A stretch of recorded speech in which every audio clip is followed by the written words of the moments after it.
tonight, a judge denying bail to a Saraland woman facing manslaughter charges in the overdose death of 23-year-old Kaylin Laporte on Monday.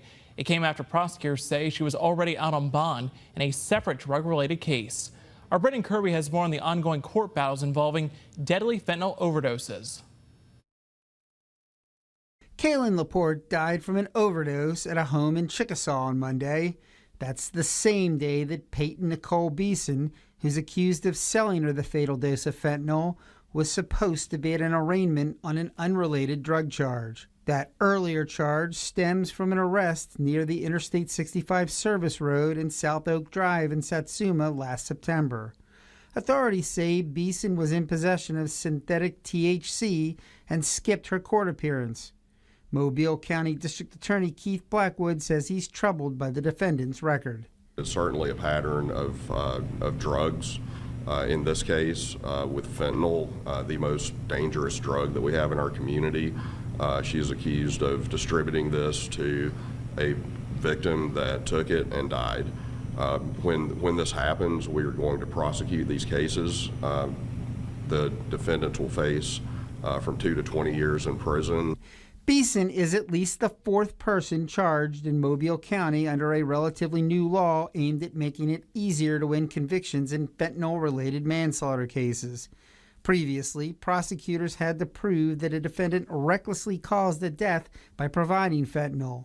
The current law holds that providing fentanyl is reckless in and of itself. The other three defendants accused are Braden Robert Holly, accused of giving a fatal dose of fentanyl to Jace Ward in August 2024. A grand jury has not yet decided whether to indict him. Last month, a judge denied his attorney's request for release to drug treatment. Caleb Daniel Harden, accused of giving a fatal dose of fentanyl to Brady Hollyfield in August 2024. He awaits a decision by a grand jury and has a bond review hearing September 11th. Javante Terrell Johnson, who died while awaiting a decision by a grand jury in the death of Derek Kiles Jr. in February. Beeson will have an opportunity for a preliminary hearing where prosecutors must present evidence.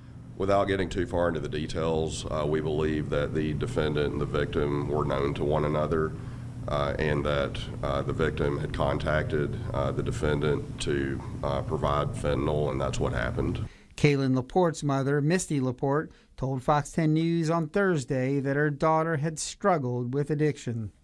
She was very loved. She wasn't just some addict, or just some junkie. Beeson has an arraignment on the manslaughter charge on Tuesday. She also has a hearing on Thursday on a prosecution request to revoke her bond in the earlier drug case. Reporting in Mobile, Brendan Kirby, Fox 10 News.